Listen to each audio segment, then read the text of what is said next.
and piloted solutions, piloting solutions. We had a quick chat yesterday, and he said, will the audience know what pilots are? And I said, well, there's a fair bet that we know what pilots are, but those of my generation and older probably won't know what a pilot unit, a portable pilot unit is, because they haven't invented them when we were at sea. But you're going to tell us all about those. In 2008, he joined the navigation and piloting team as software developer. And he's been part of the development of the SafePilot PPU, the portable pilot unit solutions, from the very beginning.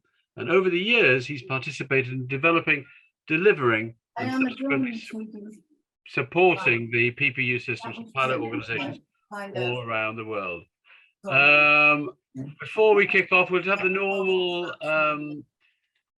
housekeeping rules. If you could stay muted unless you want to make a contribution, that would save any feedback. I've just muted everybody, I think, now. And I'm going to hand over straight away to Jakob for the presentation. Thank you very much indeed. Thank you, Chris, and thanks for the introduction. And as you may figure out, I'm not a mariner myself. My background is purely technical, but with the last 15 years of working with piloting system, navigation and piloted systems, I'd say I've picked up quite a bit about the marine business during the years. So let me put on my presentation here so you can see what I'm going to show you. I believe you can see my screen now. So we're going to talk a bit about portable piloting units, what they are and why we need them. First of all, I'll just tell you a little bit about ourselves, about the Trelleborg Group. So Trelleborg is a big thing, more than 20,000 employees around the world, registered on the Swedish Stock Exchange, and having factories in countries all around the world. And it was founded in 1905, so it's also quite an old business.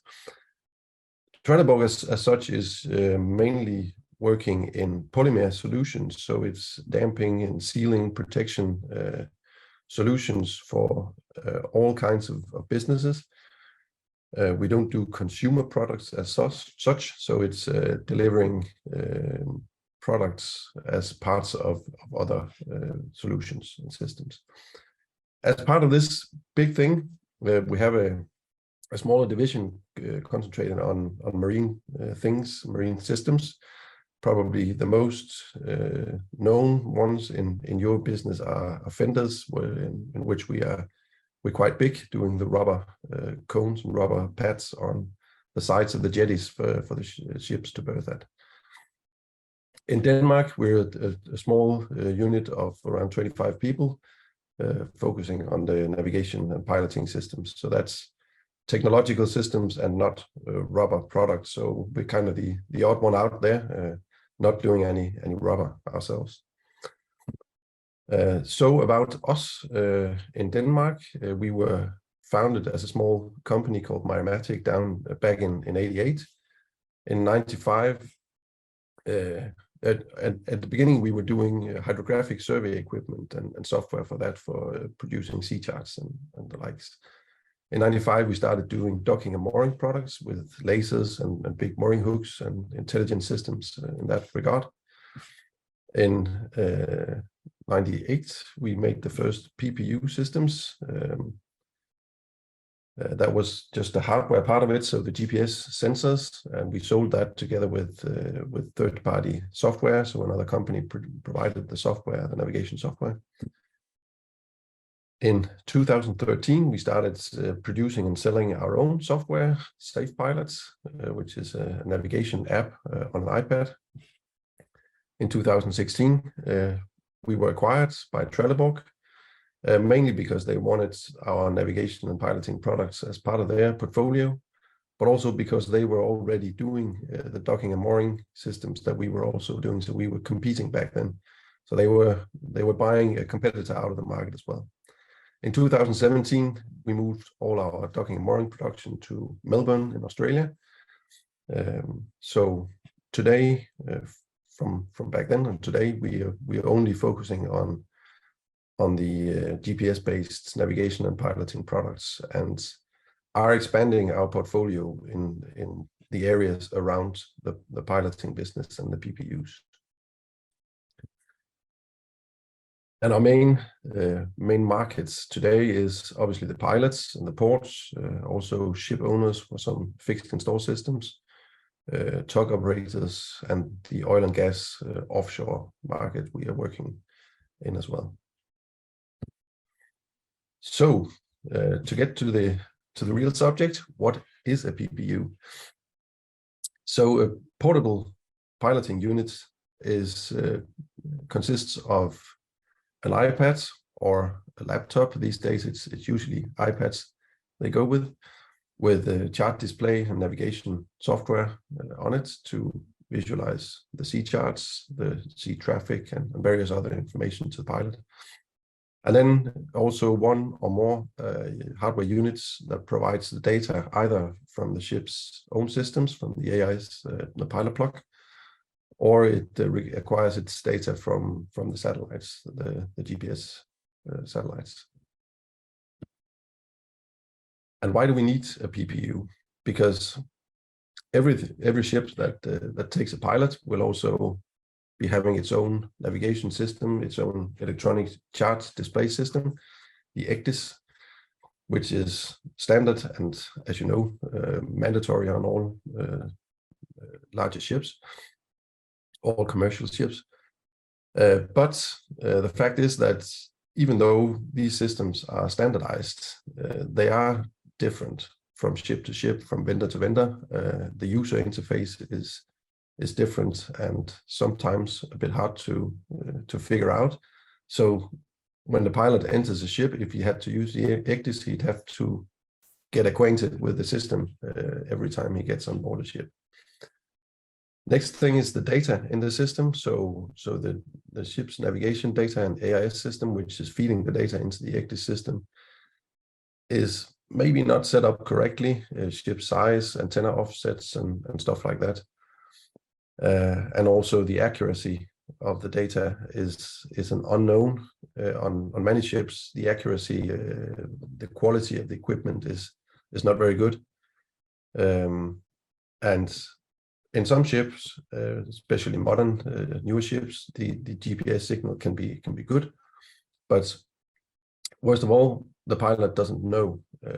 He cannot see or figure out whether the system is set up correctly or the data is accurate.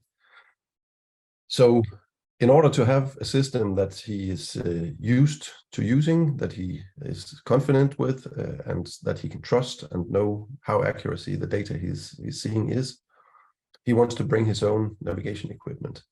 And he does that with a portable system that he brings himself and set up on the ship when he starts his operation. So, as I said before, the PPU consists of one or more hardware units. So there's different levels of the PPU, you could say. So we used to talk about this pyramids of units. So in the bottom, it can be just a pilot plug repeater, meaning a unit that you plug into the pilot plug on the ship, and then it takes all the ship's data and forwards that to the display unit. Next level is adding rate of turn, and that's where our product range starts, because most of the ships actually don't have a valid rate of turn value coming out of the pilot plug from the AIS system. So we add that as a little sensor in the box, in the CAT ROT for rate of turn. So this one is plugged into the pilot plug and adds a rate of turn value from a small gyro sensor inside the box. All the boxes here, so kind of the black box, the CAT ROT, is creating a Wi-Fi network that the iPad connects to and gets its data wirelessly transmitted to it. So that's in our portfolio the simplest system that the pilot can bring. It still relies a lot on the ship's data, so position and speed, course, heading, and all the setup of the ship is coming from the ship system. And if you're working on open water transit piloting, then this might be good enough. You don't need the high accuracy on speed and position and such. Next level is the Cat RT and a Cat 1, as we call it. So in this level, we can get position, course, and speed independent from the ship by adding one more unit. So still keeping one unit in the ship system, receiving the heading from the ship, and also all the AIS information that the ship is receiving from the surrounding traffic on the VHF is giving to the iPad. And then he adds another box, the Cat 1, which he puts outside on the railing on the bridge wing, so that it can see the sky and the satellites way above, and from there get position and course and speed with an accuracy that he can trust. And the position of this system, the accuracy of this system on the position is around 0.5 meter. So that gives him some independency from the ship, and this is good enough for most piloting operations in a port when you need to dock or undock a ship.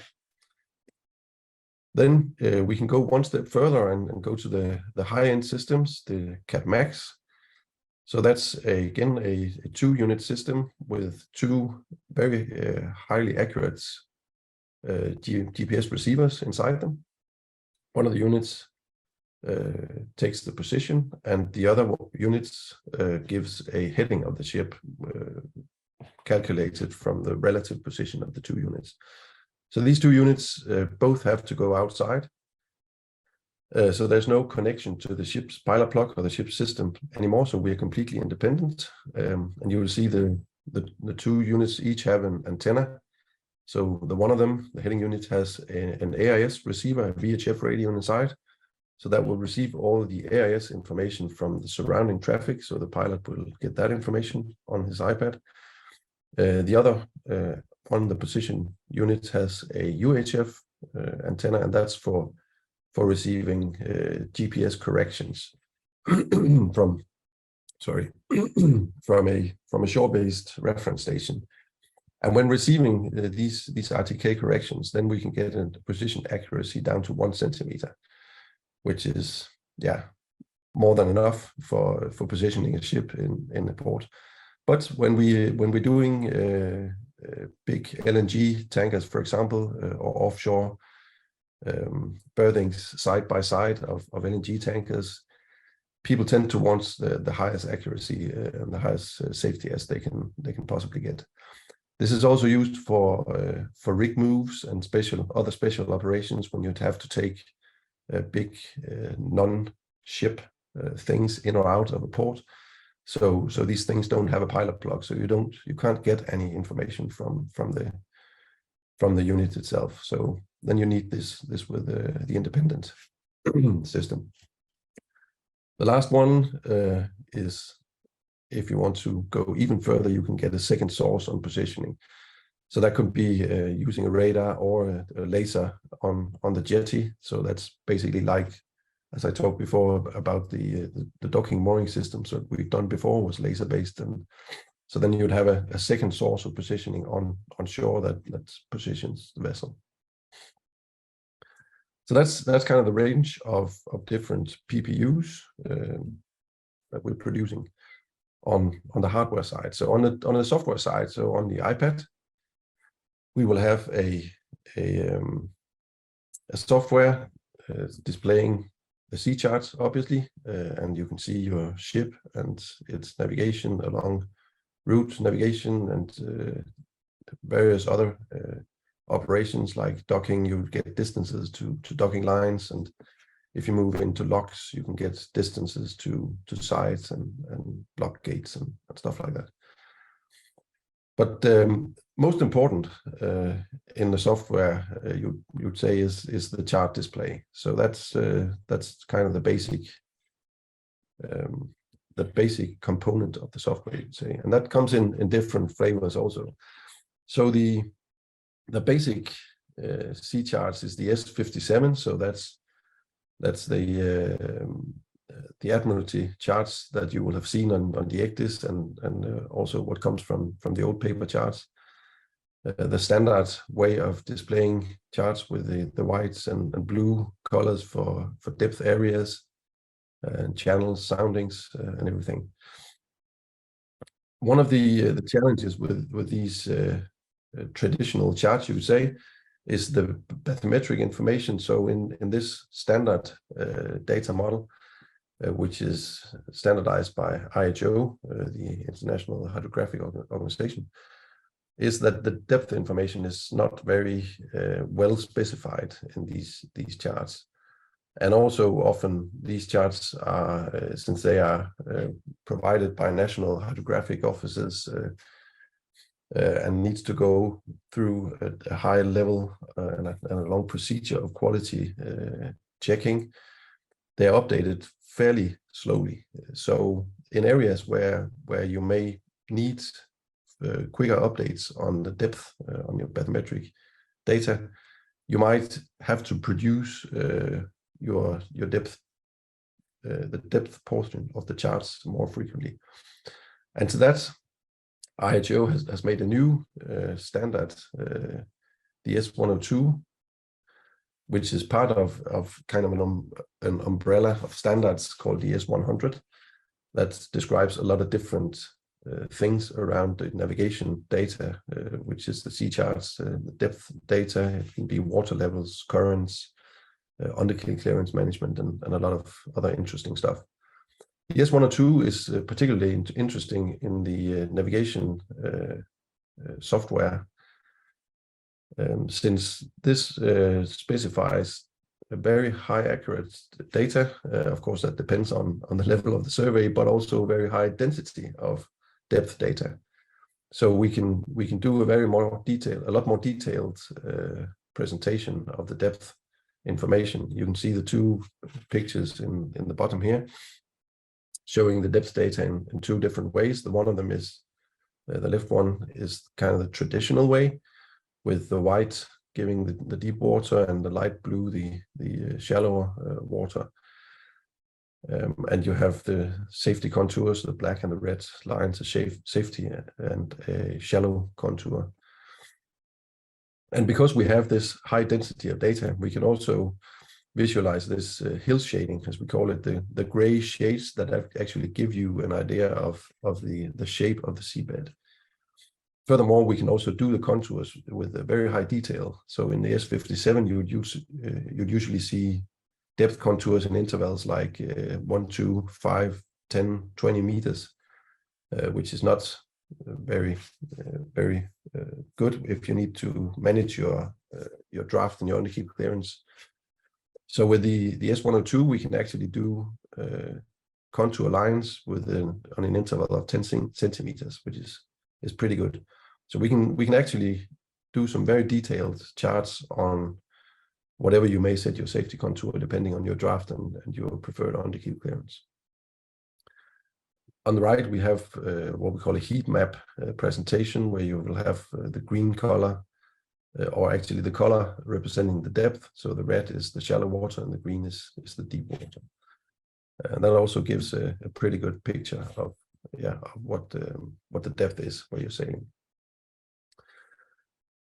And this, of course, can lead us on to work with the underkeel clearance, the UKC, which is getting more and more interesting since ships are getting bigger and have a higher draft, but the ports are not expanding in the same rate.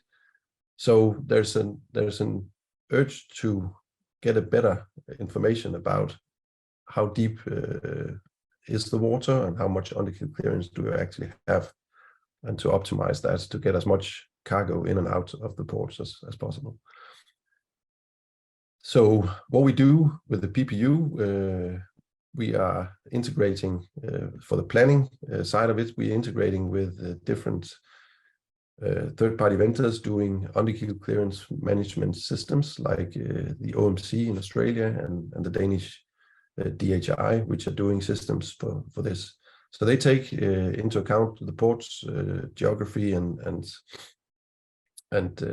depth information, and they take forecasts on waves and tide and everything, and do forecasts on a specific ship at a specific time, moving at a specific speed. So taking squat into the equation as well. And then they can do a plan and define a go and no-go areas for this ship at this time in the port. And that's what you see an example of here. So on SafePilot, on the PPU, we can present that to the pilot, and he can see where he can go and where he can't go. And this is regularly updated as he go along. If he has a delay, then this will be updated and might change the window of operation. Furthermore, when the pilot is taking the ship into port, we can do what we call the real-time underkeel clearance calculations. So as we saw before, we have the S102 bathymetric data, which gives us a very accurate picture of the seabed. Then with the high levels systems, the CAD Max, we also get an altitude out of it, and with the corrections we can get an altitude of the sensor with an accuracy of 3 centimeters. So then we will know where the keel of the ship is, and roughly speaking, then the underkeel clearance is a simple subtraction of these two, the height of the seabed and the height of the keel. With the CAD Max, we also have a motion sensor inside it that actually can measure roll and pitch of the ship. And from that and the geometry of the ship shape, we can also calculate what does the roll and the pitch mean for the draft of the ship. And in that way, we can quite accurately calculate the minimum distance between the seabed and the ship at any point in time. And as you may see, we've actually taken the water out of the equation here, so we don't really care about the ship's draft and the tide. We know in three-dimensional space where is the seabed and where is the ship, disregarding the water. So that takes some inaccuracies out of the equation there. Yeah, and this is an example of showing this data to the pilot in real time. So you'll see the lower number in the box there is the underkeel clearance. So he currently has 1.54 meters of underkeel clearance. You can also see the actual roll and pitch as -0.5 degrees, and the raw altitude measurements from the GPS. Then I want to talk a bit about surrounding systems, you could say, that we're building or expanding into. So one thing is the pilot being able to maneuver his ship and know where his ship is exactly in the chart, and get a lot of data around that. He's also usually got some tugs to worry about, so he's commanding the tugs that assist the vessel. And using the AIS system, which is what he traditionally has been doing in the chart, the tugs might not have like other ships a very accurate AIS setup. They may not even have a heading that they're transmitting on the AIS, and the updates of the tug is slow. It's 10, 20, 30 seconds maybe, and as you may know, a tug can move quite quickly around the ship, so 30 seconds can mean a lot when the pilot wants to know where the tug is and what it's doing. So we've added to our SafePilot system a cloud service that will exchange data between different navigation systems. So one thing is actually that pilots working in the same port connected to this cloud service will be able to see each other's data as well, just like for the tug systems. So The tugs will have a system much like the piloting system with GPS antennas and an iPad with a navigation software on it. So these systems will exchange their data. So they will, instead of seeing the AIS data, both from other pilots and from the tugs, the pilot will see frequently updated, every second updated data with high accuracy that he knows he can trust. Yeah, so that's basically what this says. So this gives a good shared situational awareness between the systems, between the operators. So the tug operator will have the same picture also, and he will be able to see exactly what the pilot's ship, the tanker, is doing, with predictions on where it's moving and how fast. So here's a little example of a system where we have an LNG carrier turning in a turning basin in the port and having 4 tugs assisted. And as you will see, the pilot sees his own ship obviously updating every second from his CAT max units. And you see the gray shapes behind the green one that shows where will the LNGC be in 1, 2, and 3 minutes, provided the motion continues as it is right now. So he's got a very good picture of what his ship is doing. Furthermore, you will see all the tugs also updating accurately every second. So for every update of the tanker, there's an update on each tug as well. So that gives a very good picture to the pilot. Furthermore, we are able to, we haven't done that in this case here, but we're able to integrate to systems on board the tug, so we can read out the tension on the wire or on the hawser from the tug to the tanker, or measure how hard is he pulling on the side of the ship, and actually give that out as a data and print that along with the tug here in the chart. So the pilot also gets the information not just about where the tug is, but also what it's doing, how hard it's working, what does he have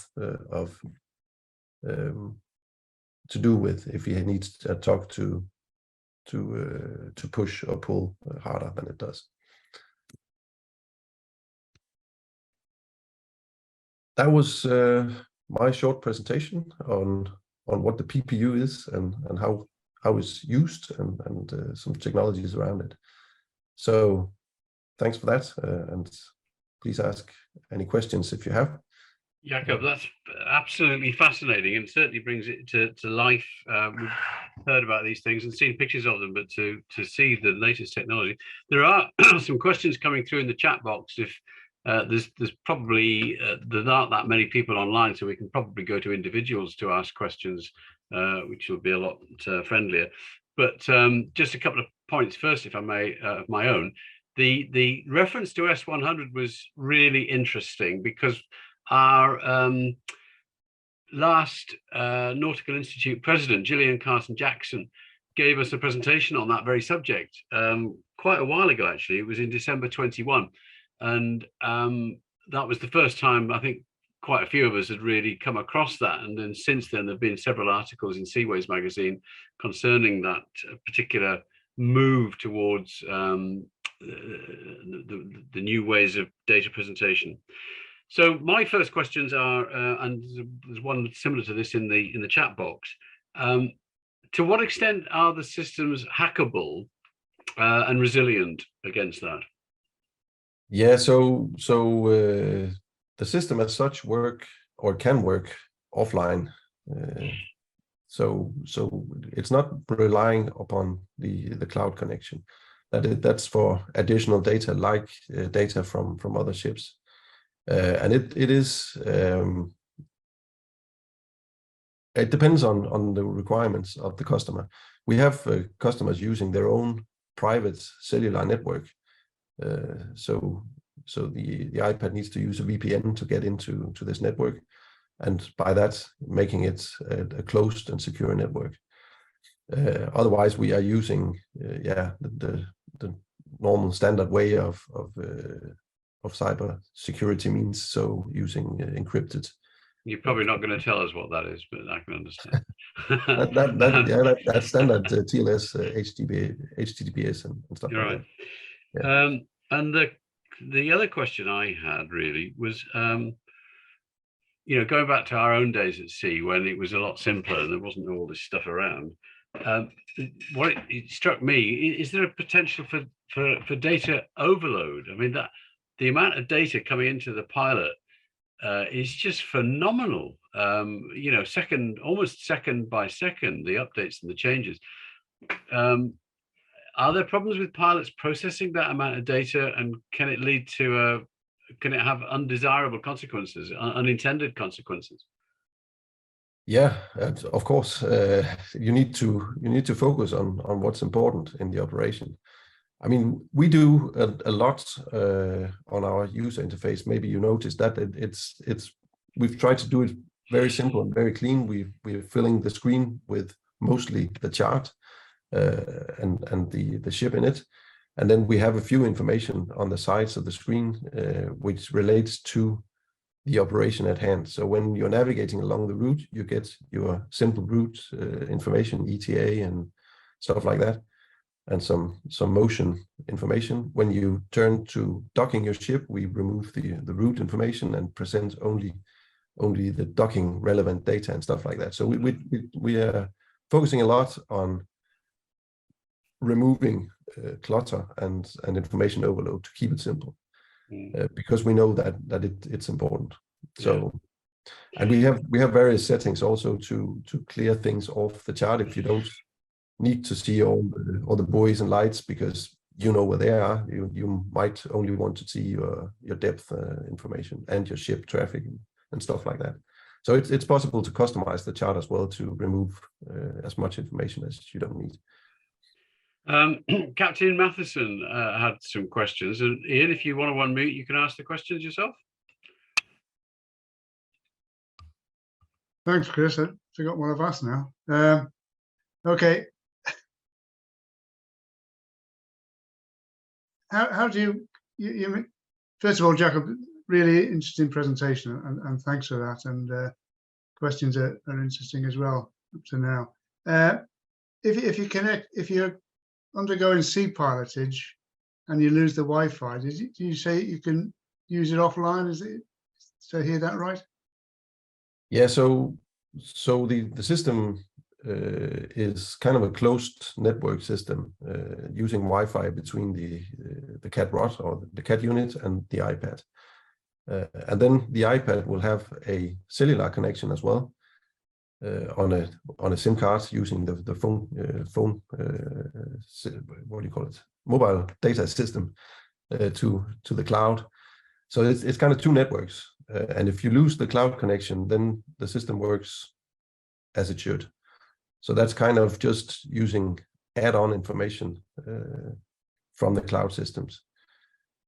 So the Wi-Fi connection is of course vital to the system. So if the Wi-Fi connection between the unit and the iPad breaks, then you're in trouble.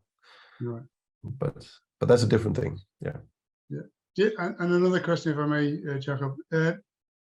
Pilot boards at the pilot boarding point. How long does it take to set all this up before they can enter the navigation channel? A few minutes. So the basic system, you'd plug it into the pilot plug, the units, push the button, you would open your iPad, and within, I'd say seconds, you're ready to go. So that's very fast. When you need to put the additional equipment outside, of course, that takes a bit longer, but it's also just put it on the railing, push the button, and you're good to go. So it's minutes, literally. Okay, thanks for that. Chris? You also asked the all-important question, Ian, which you've left out. How much does it cost? Oh, right, sorry, yeah. You're probably not going to tell us that either. Yeah, I can give you an idea. So the basic CAT rod, the one unit costs, and I'm a technical guy, I'm not all clear on the numbers, but it's a few thousand euros for the simple system, and I think 3 or 4 if you need the 2 units. if you go for the high end, the Cat Max system, that one is around 30,000 euros. So then you really have to need the accuracy to pay that kind of money for the operations. So by far the most pilots use the low end systems, the Cat 1 and Cat 1. We've just recently, last year, put on the market a Cat Pro, which is somewhere in between. Looks a bit like the Cat Max with the independence, but a cheaper system, and that goes for just below 10,000 euros. So it's on that scale. Yeah. Do the systems cover literally everywhere? I mean, I'm thinking of where we live in a sort of remote area. We've got some tiny ports that are only serviced by 2,000-ton cargo ships. How does it work for ports like that? Yeah, so it uses the UKHO standard charts, and the GPS signals is available anywhere as well. So that's not a problem. Right. And again, the cellular coverage also isn't necessary for running the system. So it works everywhere. Okay. Jeff Jones, you had a question. Would you like to ask yourself? Okay. Yeah, just let me. Sorry, guys, just stuck on mute there. No, I mean, I think most of it's been covered already. I guess there's always this concern with human error and so forth, that we get wrapped up in the virtual world and looking at the data picture rather than the real world going on outside the big window. But I just wondered if you've had any concerns. I mean, we do live in a time of marine simulation, and certainly for specialized jobs. And I've been involved with a few recently myself at Ludmin, and previously in another disguise with, you mentioned certain rig moves and things like that, where clearly, obviously, we have specialized survey charts for ultra high accuracy, and then using these systems on top of that.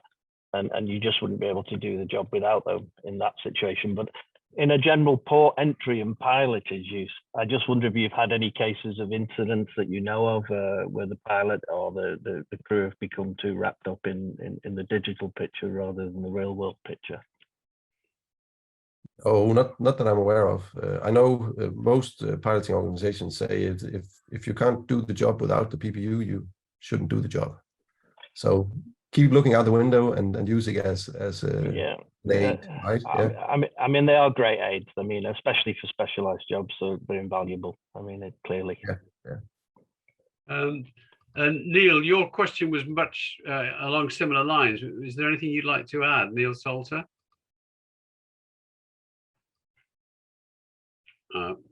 Yes, I'm here. Thank you. Hello, Neil. Hello there. Right. Perhaps I better declare an interest here in that I work for the UKHO. So yeah, although I hasten to add, I'm not a cartographer. I look after the Mariner's Handbook. Having said that, I have some awareness of obviously these systems. Now, the thing about whether you use S57 or S100, the data that's provided is only as good as the last survey. So what I'm interested in really is there any connection between the pilot PPU and the ship's navigational systems? The reason that I ask that is that the Danish Hydrographic Office, they are exploring options regarding crowdsourced bathymetry. The idea being that whilst echo sounders are not necessarily calibrated, the profiles that those echo sounders produce should all align, and it's where there's discrepancies that indicates that a need for a further survey to establish the reason for the discrepancy is required. Now, in some of the estuarial ports where we have a mobile seabed, if these systems were able to report that sort of information back, bearing in mind that we're now getting an increase in data, which say is increasing exponentially, nonetheless, if we are able to access that data, it may help us to refine our products. Over to you, Jakob. Is that a possibility?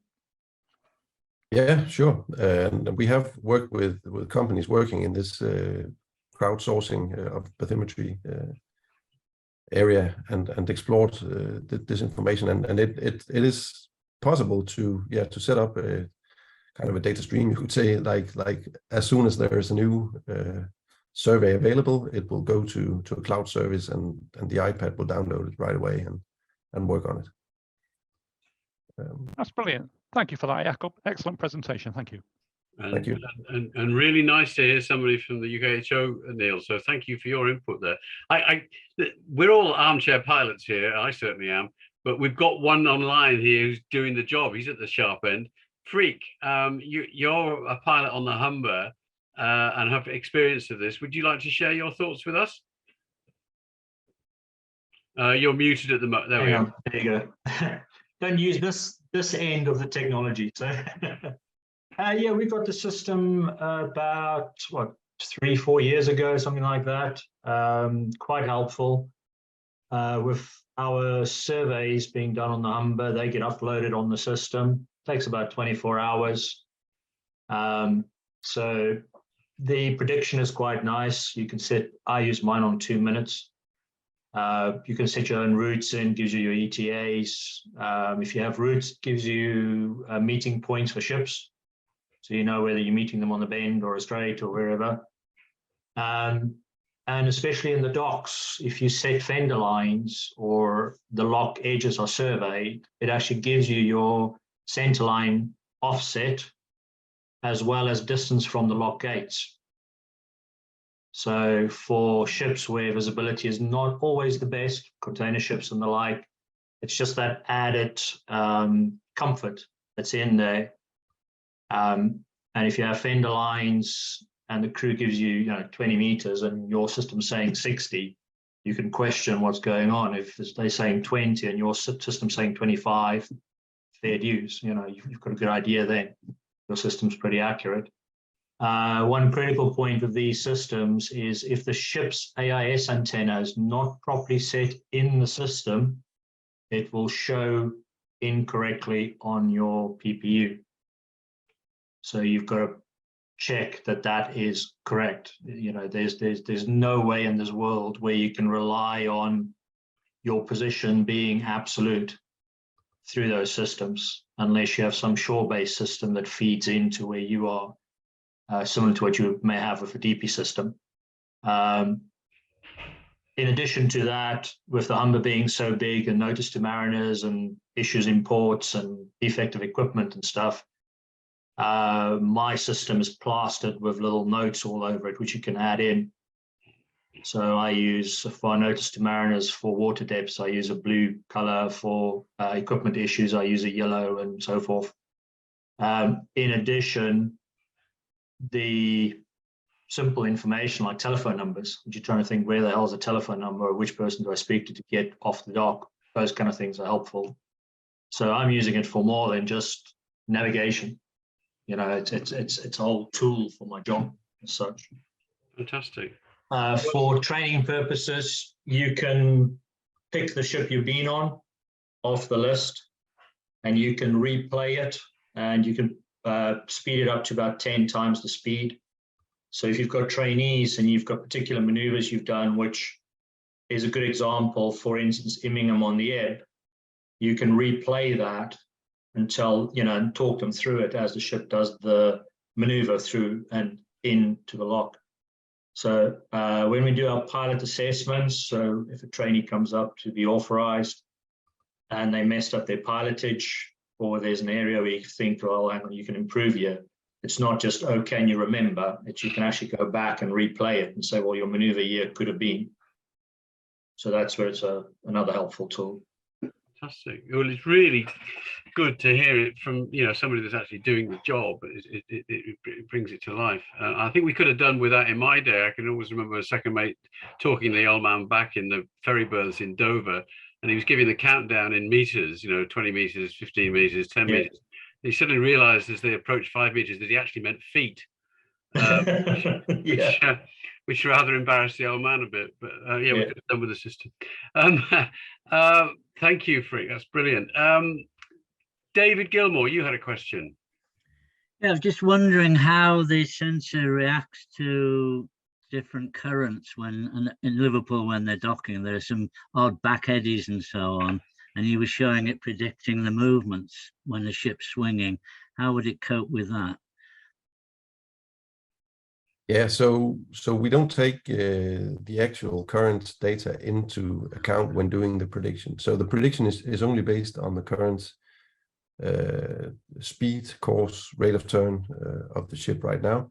So in the sense that the speed and course will be affected by the current, it will be taken into account like that. But we don't take future changes in the current as such into account.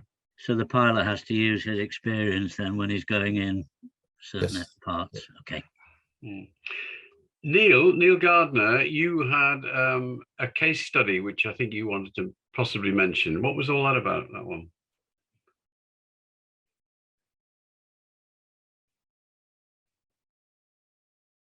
Bottom left from muting.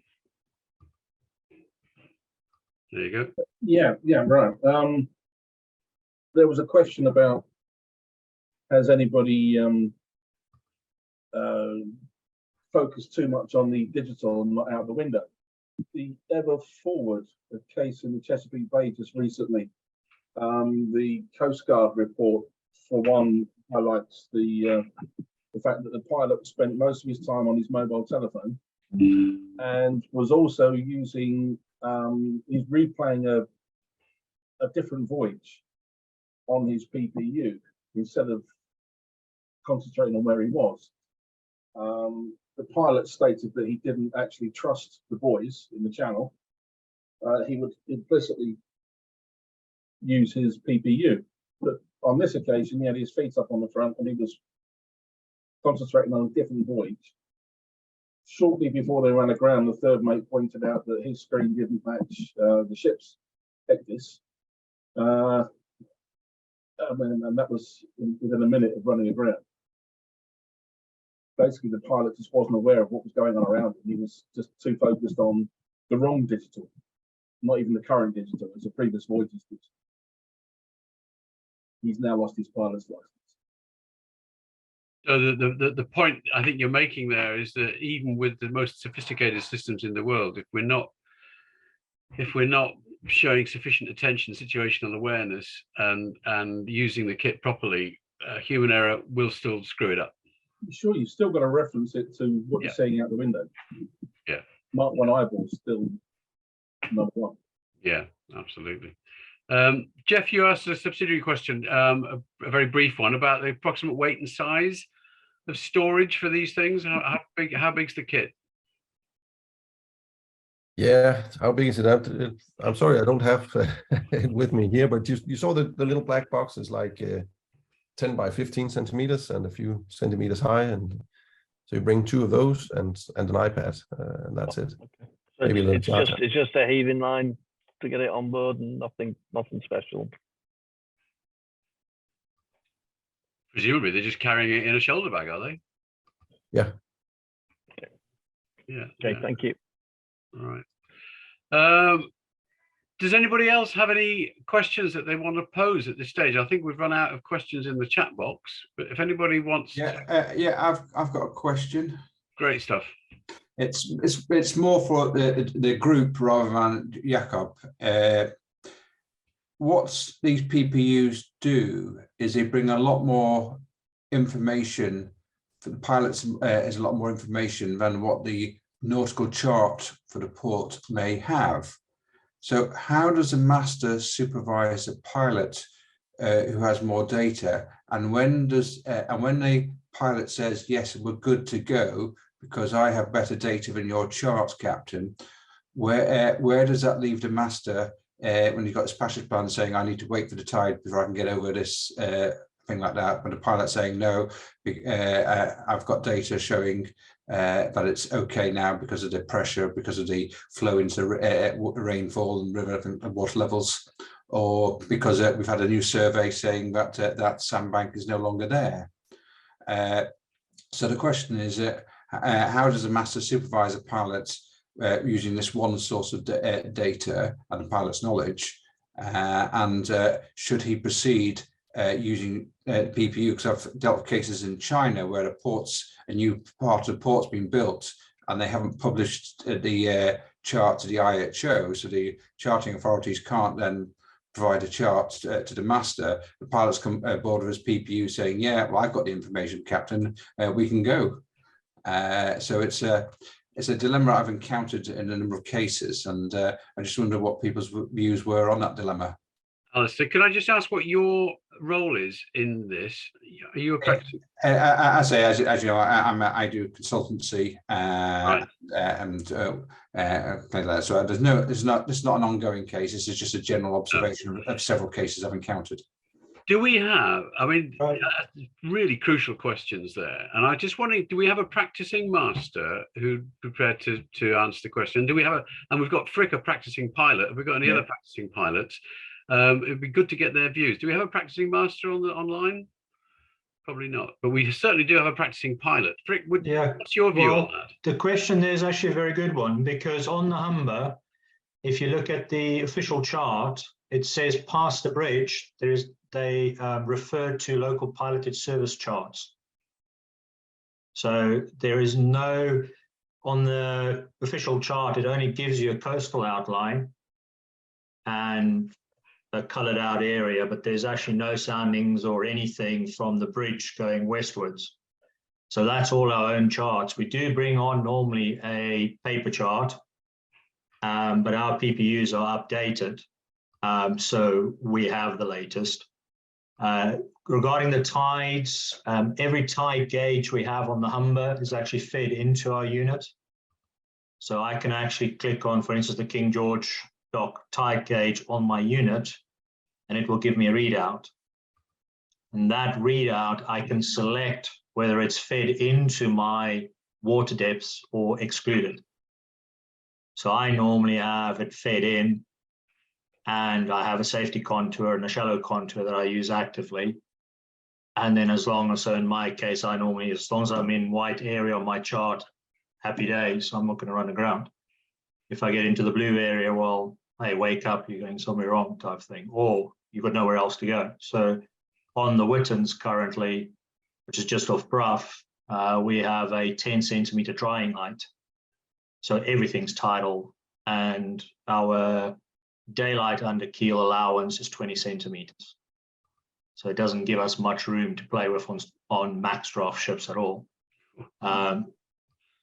The Humber being a different animal, it's a lot of small ships going upriver. The max size is about 4,500 dead weight. We get ships up to about 99 meters into Goole, and we get ships of about 100, 110 meters into the River Trent maximums. So that's where the PPU comes in quite nice with seeing the banks and how far you're off if you set your own fender lines and the water depths. Also in our units, we don't have tidals, but we do have wind indications. So for the wind gauges we have that's active, I can click on them and I get an active wind readout. So there is some information in it, but nowhere does it actually, it's still that sort of Mark 1 eyeball is always the best. Young generation, and I'm probably being otherwise here, the young generation guys coming in, the sort of 20-something-year-olds as pilot trainees on a pilot apprenticeship, we've had a few of them, which I'm sure if the PPU doesn't work, they'll cancel the job because they've got no idea what's going on. Because they're so reliant on seeing that screen and having that screen reinforcing them rather than them reinforcing what they see on the screen. That makes sense. So I'm not sure how it's in other pilot districts, but we also have a live readout on tide gauges with the predicted curve and the actual curve. And we always can show that to the masters on the ships and go, right, we are now out, so we can leave. So that's how we deal with the sort of lack of information that they may have. Fantastic. We're coming to the end of today's session, gentlemen, but is there anybody who's got any more brief comments that we would like to make at this stage? But somebody's asking about the size of the unit. Yeah. So that's my little pouch, and everything goes in there. And the actual black box as described, that's it. Little thing like that. And that's just a cat rot. It's not the smaller ones. And you don't work for Trelleborg, do you? No. It's just I enjoy the software. I mean, it's. So I was issues. There's a lot of good stuff in it, and don't get me wrong, whether it's Trelleborg or CIQ or whichever software it exists. Fantastic. There's good stuff in it. It's the end user that makes a difference.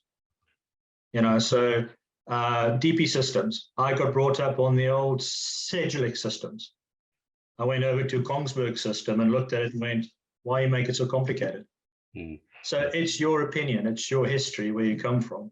We've got some well-seasoned pilots that's heading for the 60s and 70s, which they look at the unit and go, sit over there in the corner. And then you've got the 20-something-year-olds, which if they could paste it on the front screen on the bridge wing, they'll paste it on the bridge wing. So it's different people, different strokes. Yeah. Thanks, Rick. I like the expression "well seasoned." I might pinch that. Yeah, there you go. Jakob, let's give the last word to you. Is there anything you'd like to say in conclusion? Yeah, it's been a pleasure. Very interesting, very interesting questions and comments. Really enjoyed doing it. So, fantastic. Thanks. Well, on behalf of the Nautical Institute's Northwest England and North Wales branch, Jakob, can I just express our thanks for a fascinating, very, very interesting update on what it's like on the bridge of a modern piloted ship. It's a bit different to what most of us of our generation remember, that's for sure. Round of applause. Well done, that one. Thank you. Just if I may give a plug for what's upcoming in the Northwest branch, those of you who are interested, we're going to take a break over the summer now because everybody goes off with their bucket and spades. We'll be coming back in September, and we've got some really interesting webinars lined up. We've got Steve Jones, who's going to talk to us about maritime international affairs. He's a maritime and international affairs specialist, and he's going to talk about maritime security. He's about to publish a book on that topic. And Beth Wilkinson, who is a young officer actually on our committee in the Northwest. She's just got back from the Antarctic as second officer on the Sir David Attenborough. And so she's going to give us a junior officer perspective of what it's like to work down there, which is probably out of the experience of most of us online. She's sounds absolutely. She's got. I said, have you got any pictures? She said, I've got about 2,000. So I hope she's not going to show them all, but that's going to be an absolutely fascinating glimpse of what it must be like for a junior officer on one of those sorts of ships. And of course, we do have our annual dinner coming up in Liverpool at the Radisson Blu Hotel on October the 26th. And places are limited for the dinner in the evening, but if you're interested, please do get in touch with myself or with Captain Matheson, who's coordinating that one. We'd be delighted to see you in Liverpool in person in October. But from the Northwest branch, I wish you all a fantastic summer. If you are going to go away, travel safely, have a great time. Thanks for logging on today, and we'll see you next time. Cheers now.